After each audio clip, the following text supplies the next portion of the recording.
The city moved the way it always did at 11:15 on a Tuesday night, indifferent, relentless, lit by the amber blur of street lamps and the white sweep of headlights. Ethan Calloway had learned to read the city the way other men read spreadsheets. He knew which intersections backed up past midnight, which on-ramps the city maintenance crews always forgot, which stretch of Meridian Boulevard ran smooth and fast when everything else choked. What he had not learned, what no amount of driving could have prepared him for, was the woman in the back seat right now. She had been in the car for 11 minutes.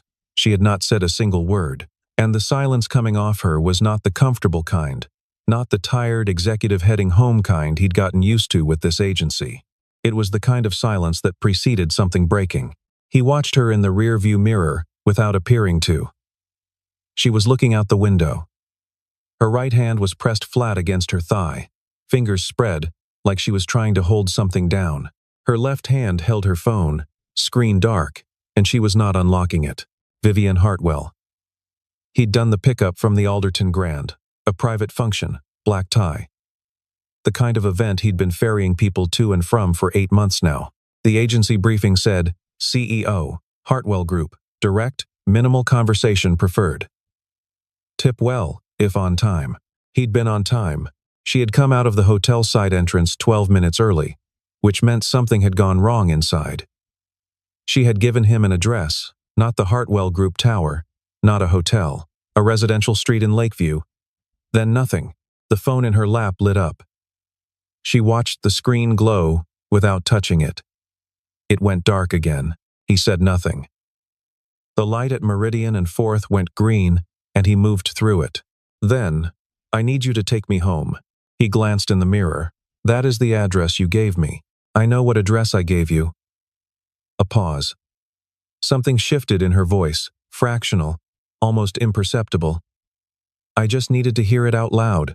He didn't answer. He drove, 2 blocks from the turn onto her street. She spoke again. If you tell anyone what you see tonight, she said, I'll have you removed from the agency's roster. He kept his eyes on the road. I'm a driver. Miss Hartwell. I drive people places. Good. He pulled onto her street. The houses here were set back from the curb, large and quiet, the kind of neighborhood where the landscaping alone cost more than his monthly rent. He parked at the address she'd given him and put the car in park. She didn't move. He waited. I can't go in yet, she said. He turned off the engine. Ethan Calloway was 34 years old. He drove for Meridian Car Service 3 nights a week and did electrical repair work the other 4. And on the days the math was close, which was most of them, he reminded himself that close was better than not close. He had developed a reliable instinct for the exact threshold at which close became something else, and he kept himself a deliberate distance from that line. Not generous, deliberate. His daughter Nora was 7. She had her mother's dark eyes and his habit of going quiet when she was thinking hard about something. She was currently thinking hard about whether dinosaurs had felt lonely, which she'd announced at breakfast 3 days ago and had not yet resolved to her satisfaction. He had learned not to offer her premature conclusions. She needed to arrive at them herself, in her own sequence, or they didn't hold. The apartment on Clement Street was small and clean, and he had made it theirs drawings pinned to the kitchen cabinet with the magnets she'd chosen at the Science Museum, a reading lamp she'd picked out herself because it had a swan on the base, her shelf of dinosaur books arranged by size because that was how she'd decided it worked. He had not told her that the arrangement made no organizational sense. Some systems only need to make sense to the person who built them. He believed this about more things than just bookshelves. He had been a structural engineer for 6 years before Nora was born. He had worked on 3 bridge projects and 1 building that still stood in the downtown skyline, though nobody who drove past it would know his name. When Nora's mother left quickly, and without much warning, when Nora was 14 months old, he had recalculated everything, not with grief, exactly. He had moved through the grief in the 6 months before she left, because he'd felt it coming, the way you can feel certain structural problems before they're visible. A shift in load distribution that isn't safe, but isn't yet dramatic. What remained after was arithmetic. The engineering salary was good, but the hours were not compatible with a child who needed picking up and dropping off and sitting with at night when the dark felt too large. He had taken work he could schedule around her. He did not talk about this with anyone. It was not a sacrifice he needed acknowledged. Vivian Hartwell was 36. She ran a company her grandfather had built, and her father had nearly destroyed through a combination of optimism and poor judgment that she had spent 8 years quietly reversing. The Hartwell Group now had 4 operating divisions, 2 pending acquisitions, and a reputation for precision that she had personally enforced 1 quarterly review at a time. People who worked under her described her as difficult. People who worked for her competitors described her as formidable. Both groups were correct, and the distinction was only about proximity. She had not taken a day off in 11 months. She had not been to a doctor in 14. She had told herself both of these things were temporary. Temporary was a word she deployed strategically to describe conditions she intended to address after the current problem was resolved. There was always a current problem. She had not yet noticed this was not a temporary condition but a permanent architecture. She had a brownstone in Lakeview that she had decorated to look like someone lived in it. She'd hired a designer, given the designer a budget, and approved the result in a single walkthrough. The result was correct, tasteful and quiet, and arranged around her approximate lifestyle. She ate dinner, standing at her kitchen counter, 3 nights out of 5. She had one friend, Margot, her CFO, who called on Sunday mornings, and Vivienne answered maybe half the time. On the Sundays she didn't answer. She told herself she'd been in the middle of something. This was true, but not the reason. She was not unhappy. She had simply stopped keeping track of what she felt. The way you stop checking the weather when you've already decided you're going out regardless. What she had not accounted for was that the weather keeps happening whether you check it or not. She did not know that the thing she'd stopped checking was beginning to accumulate. The Alderton Grand event was a private dinner for 46 people. Investors, board members, 2 men who had flown in from out of state specifically for this evening, and whose presence, Vivienne had been told, was a positive sign. She had known within 20 minutes that it was not. The 2 men, Wallace Drent and his attorney, a quiet individual named Ferris, had positioned themselves beside Raymond Kessler, her largest single shareholder, before the appetizers arrived. They had spent the cocktail hour in a triangle of conversation she could see from across the room. None of them had approached her. They had made eye contact once, Drent, directly, without expression, and then returned to Kessler. People who want to do business with you, approach you. People who have already done it, do not need to. By the time the entrees were cleared, she understood the shape of it. Drent was making a move on her board. Not hostile, not yet. The kind of move that gets called a strategic partnership discussion until it doesn't need to be polite anymore. He needed 3 board votes. He might already have Kessler. He would need 2 more. She had excused herself at 9:40. Not visibly. She did not leave visibly. She said 3 separate goodbyes to 3 separate conversations, each one calibrated to not signal departure. And she was on the sidewalk at 9:43, with her phone already open to the car service app. The night air was cold and she stood in it for a moment without putting on her coat. She needed the cold. It was clarifying. She had booked the first available driver. His profile said Ethan C., 4.9 rating, 8 months with the agency. She had not read past that. She had gotten in the car. She gave him her home address without looking at him and got in the back. She needed to think. She needed a space where no one was watching her think, which meant somewhere that wasn't the back of a car being driven by a stranger, but that was what she had. She thought. Drent had been positioning for 2 months. She had seen it, logged it, moved it to the back of her mental queue because she had the Caldwell acquisition to close, and she could not hold every threat simultaneously. That had been a miscalculation. Her phone lit up. Raymond Kessler. She stared at his name. He never called this late, which meant he was either warning her, which would be decent of him and somewhat out of character, or he was reporting back to Drent that she'd left early and was assessing damage. She let it go to voicemail. Her hands were not entirely steady. This was new. In 8 years of running this company through regulatory reviews, a lawsuit, a fire at the Harrison facility, and one CFO who had to be removed with significant delicacy, her hands had never been unsteady. She noted it the way she noted everything without judgment, as data. The data was, she was more frightened than she had allowed herself to realize. "I need you to take me home," she said. He pointed out, without inflection, that that was already the plan. She registered this as neither unkind nor obtuse, just literal. She appreciated literal. She told him she'd have him removed from the roster if he spoke about tonight. She had said this automatically, from a long habit of controlling what left her vicinity. She recognized, as the words settled, that it was an unnecessary thing to say to a man who had given her no reason to distrust him. She did not retract it. He said he was a driver, and he drove people places. Something about the simplicity of that landed. When he parked and she couldn't move, he turned off the engine. He did not ask what was wrong. He did not suggest she take her time or offer anything verbal at all. He simply turned off the engine, which meant, "I'm not going anywhere." She had not expected that. They sat in the parked car for 9 minutes. He could feel the specific quality of her stillness, not calm, but controlled, like someone holding a door shut against pressure from the other side. He had seen it before, though not often in the back of his car. He'd seen it in his own mirror when Nora was an infant, and he hadn't slept in 4 days and there was simply too much to hold. You reach a point where your body runs out of the chemicals that make anxiety feel urgent, and what's left is a kind of suspended dread, very quiet, very heavy.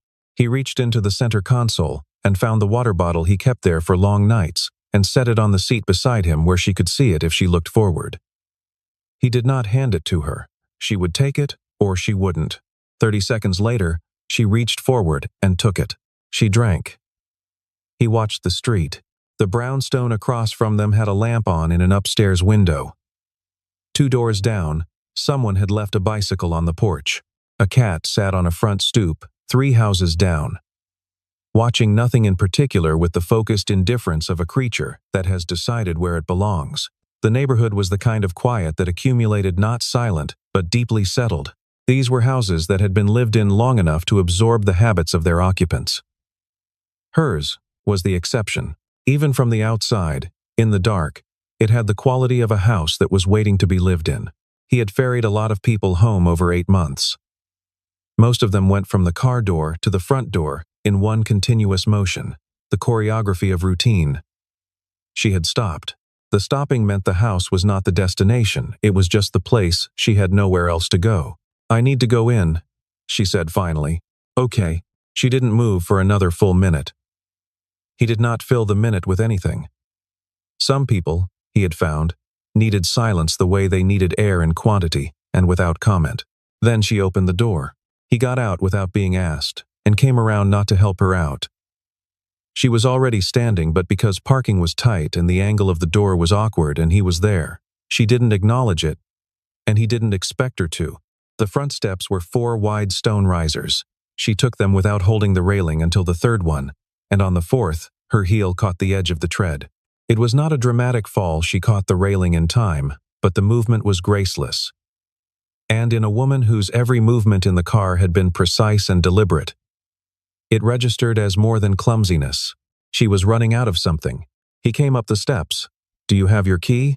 She looked at her bag as though she was surprised to find herself holding it. She had been holding it since the hotel. She opened it and found the key and held it toward the lock, and her hand was shaking enough that she missed the keyhole on the first attempt. On the second attempt, she applied her other hand to steady herself and missed again. He waited. She exhaled slowly through her nose, the controlled exhalation of someone who has decided to accept help from their own hands. She tried again. The key went in. She pushed the door open and stepped inside into the dark. And then her legs simply did not want to continue supporting her. He caught her before she reached the floor. She was not unconscious. She was somewhere adjacent to it. Present, but not assembled. Like a sentence with the words, out of order. He got an arm under her and walked her to the nearest piece of furniture, which turned out to be a cream-colored settee in the entryway that looked like it had never been sat on. He set her down. She leaned back against the cushions and closed her eyes. He looked around the house. Entry hall, wide staircase, open doorway to what appeared to be a kitchen. Everything was well chosen and slightly unlived in, like a magazine spread that someone had moved into without fully committing to. He found the kitchen, filled a glass with water, and came back.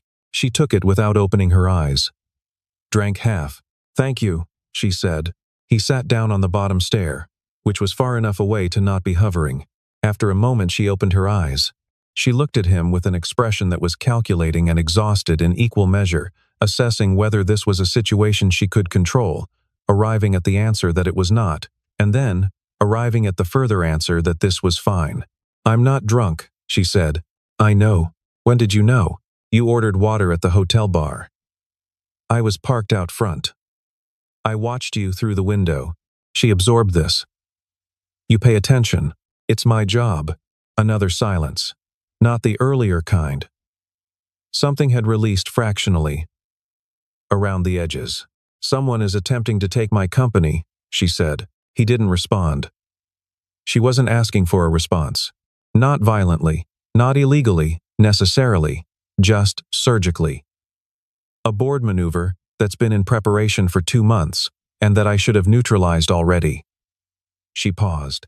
"I didn't, because I was busy closing a different deal. And now the window is significantly narrower." "How narrow?" She looked at him. The question had come back with more precision than she'd expected. "The next board meeting is 10 days from now. I need 3 votes locked before then. I have 1 certain, 1 probable, and 1 I don't know." "Then you have 10 days. "I have 10 days, she agreed, as if the repetition helped. She leaned her head back. "I haven't told anyone that. I haven't said it out loud." "You don't have people you tell things to?" "I have people I manage. A beat. It's not the same thing." He didn't argue with that. She slept for 40 minutes on the settee, which she did not intend to do. When she woke, the entryway lamp was on a low, amber light she hadn't turned on, which meant he had, and there was a folded throw blanket she didn't remember being covered with. He was in the kitchen. She could hear the quiet sounds of someone who knew how to move through a space without disturbing it. She sat up slowly. Her neck ached. Her shoes were off. She didn't remember removing them. "You're still here," she said. He appeared in the kitchen doorway. "I thought you might need someone to lock the door when you went upstairs." It was such a practical answer. She thought about it. "My father called me this afternoon," she said. She had not planned to say this. "Before the dinner. He called to tell me that Wallace Drent is a family friend, that the board conversation might be good for the company, that I might consider it." He leaned against the doorframe, said nothing. "My father has not been involved in this company for 6 years," she continued. "I removed him from the board after the 3rd consecutive quarter of decisions I had to reverse." He was not angry about it.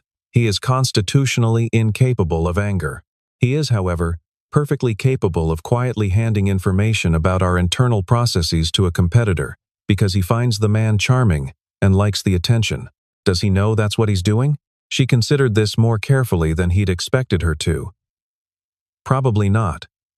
He thinks he's being helpful. He thinks I've always been too rigid. She paused. "He's not wrong that I'm rigid. He's wrong about whether that's a problem." Ethan said, "The company's still standing." "The company," she said, "is doing better than it has in 22 years. "Yes." Silence. Outside, a car passed. Its headlights swept across the front window and moved on.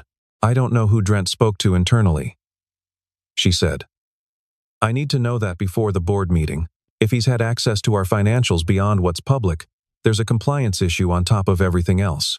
Who has access to your internal financials?" She tilted her head. "Board members. My CFO. 1 analyst in the finance department." A pause. "My father, technically, because I never fully revoked his access credentials after the restructure. That was an oversight."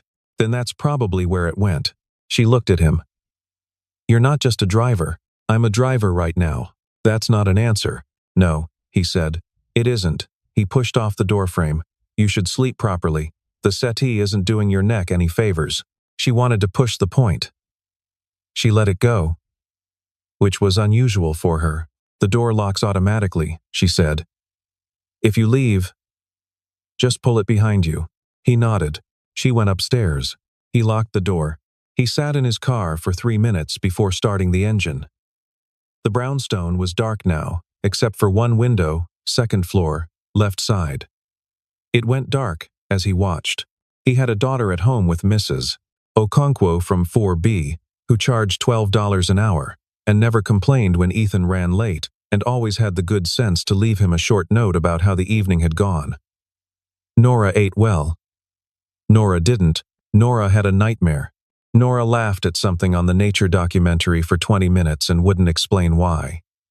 He had a folder of these notes in his kitchen drawer. He didn't know exactly why he'd kept them. He had an electrical job at 7:30 in the morning, a rewire at a dental office on Forsyth that he'd been contracted for 3 weeks ago. He had a life that operated on margins thin enough to require daily attention. Not painful margins, just ones that didn't leave room for the kind of carelessness that compounds. He was not a complicated man. He had decided this about himself some years ago, not as a limitation but as a clarity. He did not want things he couldn't hold. He did not perform emotions he didn't feel. He did not, as a rule, sit outside strangers' houses at midnight thinking about them. He started the engine and then sat without driving. What he knew, in the quiet, practical accounting he made of most things. She was intelligent. She was isolated by choice. And the choice was beginning to cost her more than she'd budgeted for. He had watched the same math play out in himself, once, when Nora was 2 and he'd decided he didn't need anyone's help, and that asking for it would be an acknowledgement that he was failing, which he wasn't. He was managing. He was always managing. He had been wrong about not needing help. He had needed it. Accepting it had not made him less capable. It had made him less brittle. There was a distinction, and the distinction had taken him the better part of a year to fully understand. He drove home. Mrs. Okonkwo's note said, "Nora Good watched Dinosaur Show. Asked me if I thought ancient creatures had feelings. I said yes. She said she thought so too. Ate all her dinner. He read it twice and put it in the drawer with the others. Nora was asleep when he came in. She slept with one arm thrown over the edge of the mattress, which was something she had done since infancy, as though reaching for something even in sleep. He tucked her arm back under the blanket. She stirred slightly, made a sound, and resettled. Her fossil books were stacked on the nightstand. She had put a sticky note on the top one that said, "Important." He made himself a cup of tea he didn't drink and sat at the kitchen table. The apartment on Clement Street was not large. In the early months after Nora's mother left, it had felt insufficient, too small to contain the logistics of one parent managing what was designed for 2. Now it felt correctly sized. He had stopped measuring it against what it wasn't. His name was in the agency's system as Ethan Callaway, driver. Before that, it had been on a lease agreement, 2 patent filings, and a business registration for a firm called Callaway Structural Consulting, which he had operated for 4 years before the circumstances of his life made the hours impossible to sustain. He had worked with building engineers and project managers and, occasionally, with the legal and financial teams who reviewed structural compliance on large commercial developments. He had sat in rooms where people argued about what a signature was worth and what an access clause permitted. He still read the financial news on Tuesday mornings when Nora was at school. He still knew what a board proxy fight looked like from the outside and what it looked like from inside the documents. He still knew how access credential logs worked and what they could prove and, more usefully, what they couldn't. He was, in fact, not complicated. He just had a longer history than the agency profile reflected. And he had learned that most of what he needed he already had. And the rest was a matter of paying attention. He poured out the cold tea and went to bed. She called the agency at 8 in the morning and requested the same driver. He was at the Brownstone by 8:20. She came out in a charcoal suit, her hair arranged, her face unreadable. She looked like a woman who had slept well, which he was reasonably certain she had not. "My CFO found something this morning," she said when she got in. "Drent has a letter of intent. A signed one. From Kessler. When was it signed? 2 weeks ago." She was looking out the window. "Which means this has been active longer than I thought.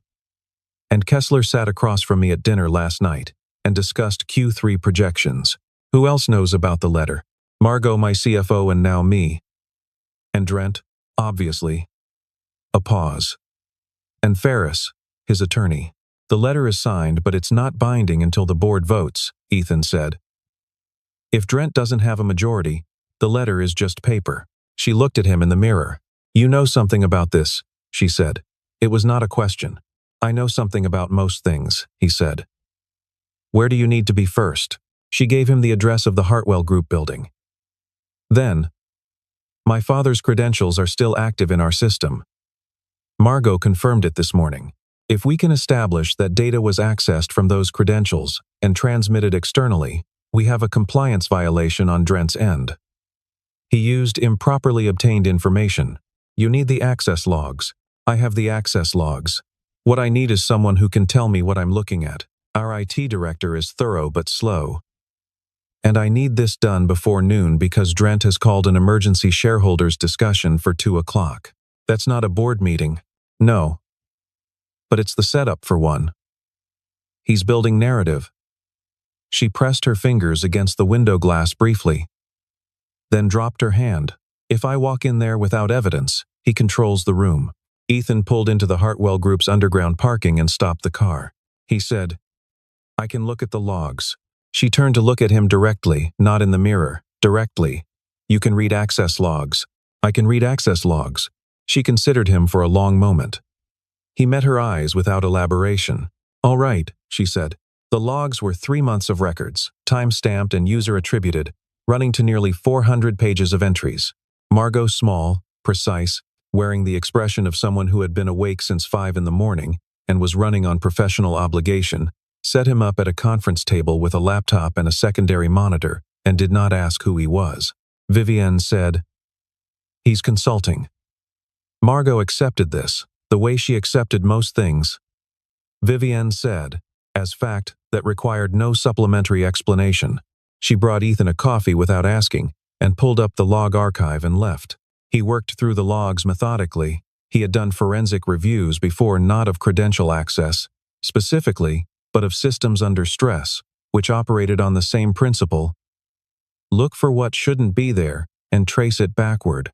In structural work, you look for load concentrations the blueprint didn't intend. In access logs, you look for activity that falls outside the user's established pattern. Wrong times, wrong directories, a duration inconsistent with ordinary business. He worked outward from the most constrained users first. The finance analyst's access was narrow and task-specific. Her timestamps clustering around business hours with no exceptions. Margot's log was dense and senior, and entirely consistent with a CFO managing a company through a pending acquisition. The IT director's records were thorough in the way of someone who used the system to document their own movements, which left a legible trail. That left the board members and Gerald Hartwell. At 11:15 he found it. 3 weeks ago, a Tuesday morning at 9:42. Credentials belonging to Gerald Hartwell had been used to access the company's financial modeling drive. The access had lasted 47 minutes.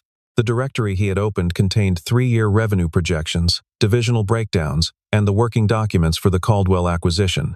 It was, in precise terms, exactly what someone would need in order to approach a board member with a credible offer. The access had originated from a residential IP address in Lakeview. Gerald Hartwell's registered home address was 2 blocks north of Vivienne's brownstone.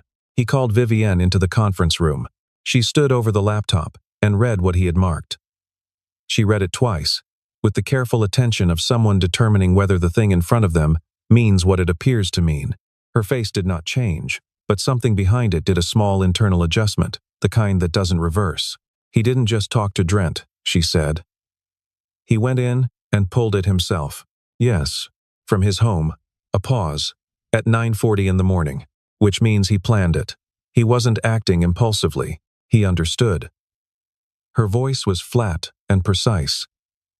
He's not capable of navigating our financial modeling interface without knowing what he's doing. He spent 15 years on this board. He built the architecture of that system with our first IT director. She straightened. He genuinely believes he was within his rights. He thinks I've mismanaged his legacy. That Drent would do better. She paused. He's wrong, but he didn't do this out of malice. He did it out of a very particular kind of confidence. He let that sit. There was nothing useful to add to it. The timeline is clean, Ethan said. Drent's letter of intent was signed 14 days after this access. The information he used to secure Kessler's signature came from an unauthorized pull on your internal systems. Unauthorized because the credentials should have been revoked after my father left the board. Unauthorized because Gerald Hartwell is not a current board member and used access that wasn't properly closed. That's a procedural gap on the company's side. but the access itself was taken without disclosure. Drent built his move on that information. Your attorney needs to see this before 2 o'clock. She looked at the screen one more time, then at him. Who are you? She asked. Not the same question as before. She knew more of the answer now. She was asking for the rest. Structural engineer. 6 years. Patent filings. 4 years of my own consultancy before the timeline stopped working. He said it plainly, the way he said most things. My daughter needs someone who's there. Everything else arranges around that. She held his eyes. You gave up a career. I rearranged one. The distinction landed. She let it. You could do this, she said. What you did today. Formally. Contracted. I know, he said. I do it when it's needed.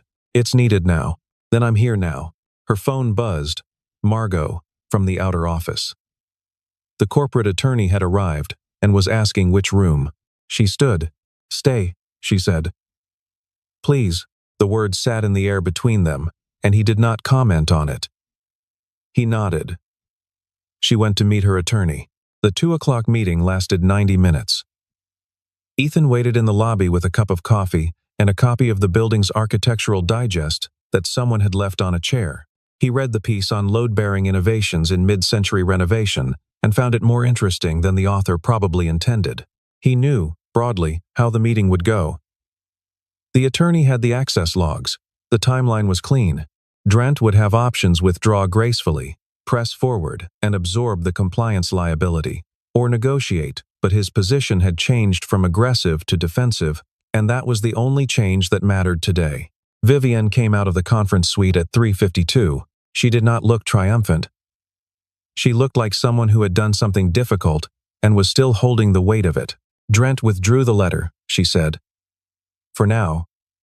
He'll regroup, probably. My father called during the meeting. I didn't answer. She sat down across from Ethan. She sat the way she never had before, not braced, just sitting. I'll need to speak to him. I don't know what I'll say. You don't have to know that today. She looked at him. You're very certain about what I don't have to do today. I'm certain about very little, he said. But some things can wait. A silence. From outside the lobby windows, the city was doing its 3:55 thing: people leaving buildings, heading toward trains and parking garages, and the particular machinery of getting somewhere else. I have a daughter, he said.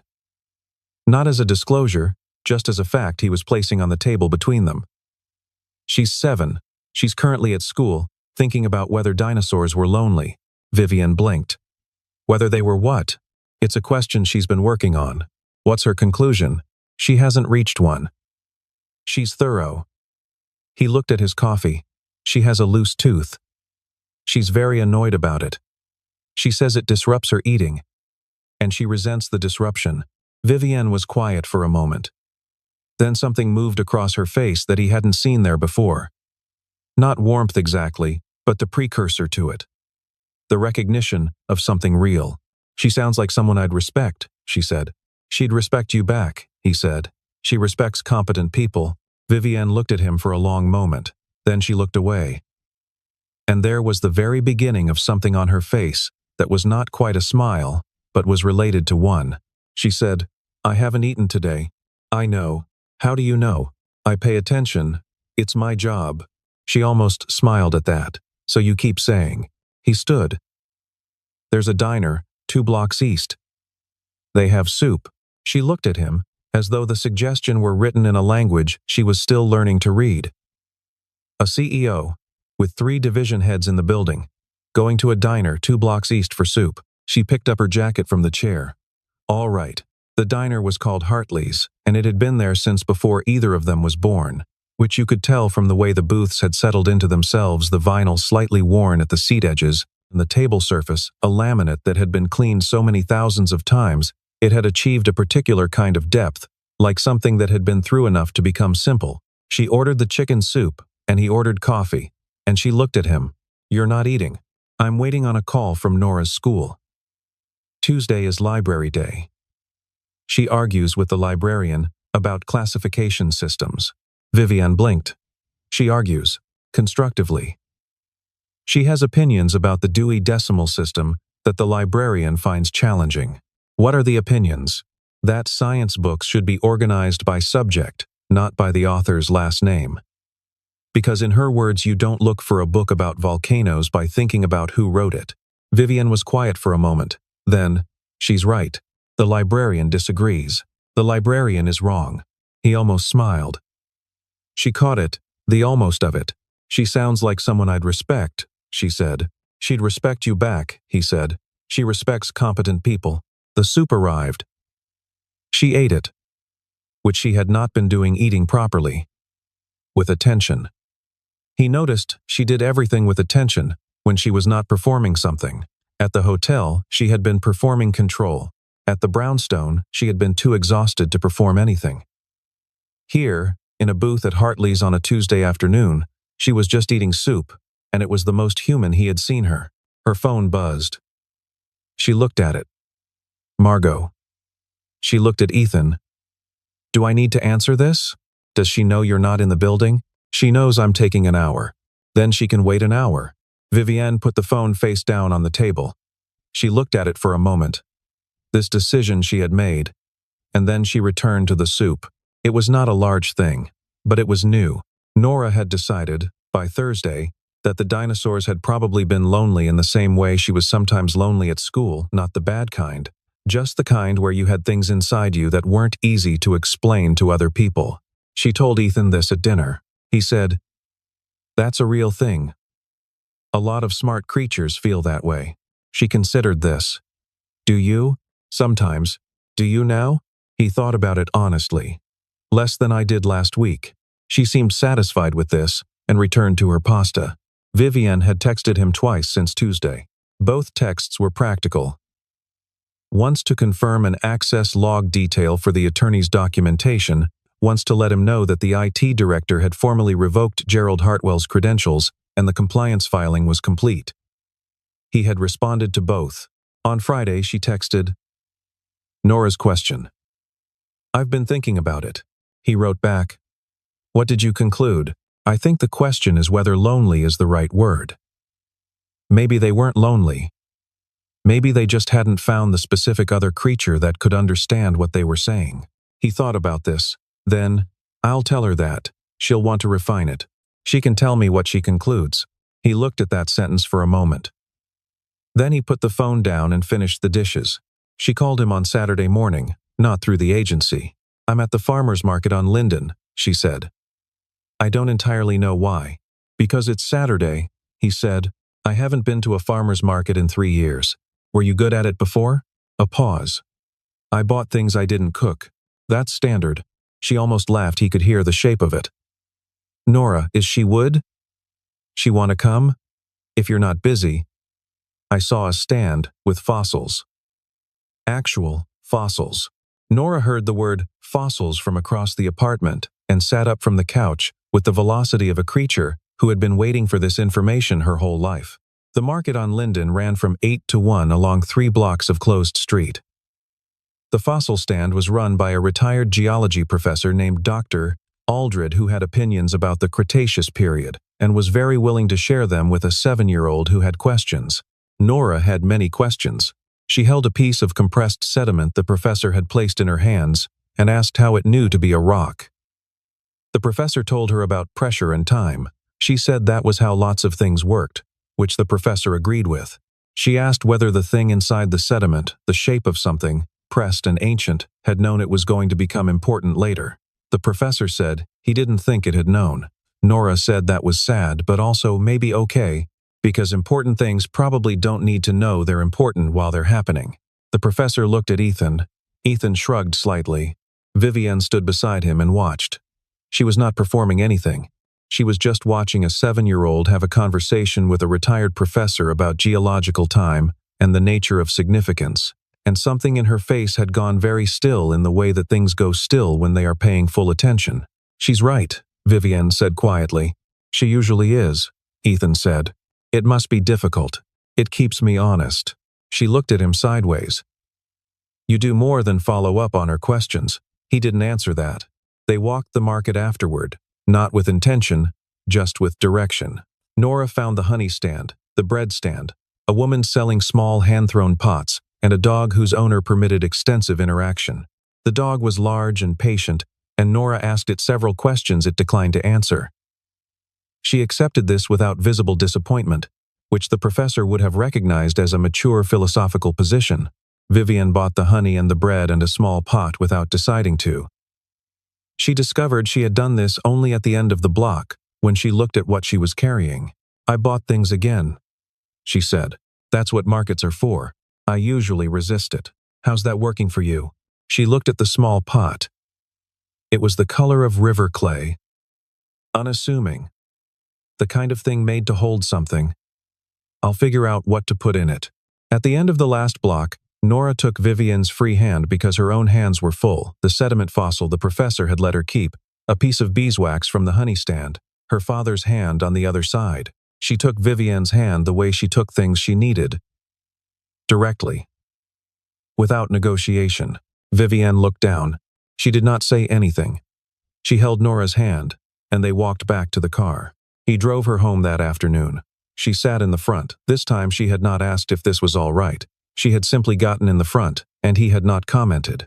Nora was in the back with her fossil and her beeswax, and had fallen asleep somewhere on Meridian Boulevard, her head listing to the left with the particular boneless surrender of a child who has used up everything she had. At the brownstone, he parked, and they sat for a moment in the quiet of someone asleep in the back seat. "Take me home," she said. He looked at her. "Not as an order," she said. The words came carefully. She was someone who chose words carefully. And this was one of those times when the care showed. "I mean, I'm asking. I know you have to get her home, but tomorrow, or whenever, I'm just asking if this is something that—" She stopped. Tried again. "I haven't asked for much. From people. It tends to go badly. I know. You can't know. You've known me 4 days. I know enough." He held her gaze. "And it doesn't have to be decided today." She looked at him for a long moment. Then she looked at Nora in the back, asleep with the fossil in both hands, holding it even in sleep. She decided. Vivian said quietly, "Nora decides things fast," he said. "She always has. I just try to keep up." Vivian looked at the brownstone. At the lamp in the window, she had started leaving it on in the evenings. It looked more like a home with a lamp on. "I don't need threatening this time," she said. "No," he agreed. "You don't." She got out of the car. On the top step, she turned. "Nora's question," she said. "The dinosaurs. Tell her my answer was incomplete. Tell her I think the lucky ones found their specific, other creature, and after that they probably weren't lonely at all." He watched her go inside. The lamp was on in the window. In the back seat, Nora held her fossil and slept. Outside, the city ran its ordinary Saturday evening, indifferent and relentless, lit by amber and white, and the particular light of things that stay on for someone. He drove home through it. He did not feel, this evening, like any part of it was temporary. The Hartwell Group's Q1 results, published the following March, were the strongest in the company's history. The CFO's letter to shareholders noted, in appropriately formal language, that internal governance procedures had been reviewed and substantially strengthened. A new compliance framework had been implemented. Board access protocols had been updated. The company had never been in better structural shape. Vivian Hartwell gave a brief prepared statement to the business press and declined follow-up questions. She had somewhere to be. Wallace Drent had withdrawn cleanly in the end, not because he was required to, but because the math had stopped working. He was a practical man. He moved on. Raymond Kessler sent Vivian a handwritten note the week after the shareholders' meeting. He said he had been approached and had made a decision he regretted. She wrote back 2 sentences. She was not interested in prolonged reckoning. She was interested in what came next. Gerald Hartwell called her on a Sunday morning in February. She answered. The conversation lasted 40 minutes. They talked carefully, in the manner of 2 people assessing whether a relationship is worth the work of repair. By the end, they had not decided, but they had left the question open, which was more than they'd managed in years. She considered that progress. Nora Calloway, age 7, had reached her final position on the dinosaur question. The lonely ones were the ones who stopped looking. The not lonely ones were the ones who found their creature and had the sense to hold on. She had written this in a notebook she kept for important conclusions. The cover was green, with a small painted swan she had done herself. She showed it to Vivienne on a Saturday morning in March, sitting at the kitchen table on Clement Street, while Ethan made coffee, and the lamp on the counter, the one with the swan on the base, cast its light across all three of them. Vivienne read it carefully. She said, "This is very good." Nora said, "I know." Vivienne said, "Do you think they were happy? The ones who found their creature?" Nora thought about this for a long moment. Then, "I think happy is a word people use when they run out of more specific words." Vivienne looked at Ethan. He handed her a cup of coffee. She took it. Specific, she thought. This lamp, this table, this child with her careful conclusions and her green notebook. The river clay pot on the windowsill with the small herb growing in it. The brownstone with its lamp on in the evenings. She had stopped measuring things against what they weren't. "You're right," she told Nora. "Happy is a starting point." Nora wrote this at the bottom of the page in her careful print and closed the notebook. Ethan sat down at the table. The morning continued around them warm, unguarded. The ordinary kind of beginning that turns out to be the only kind that lasts.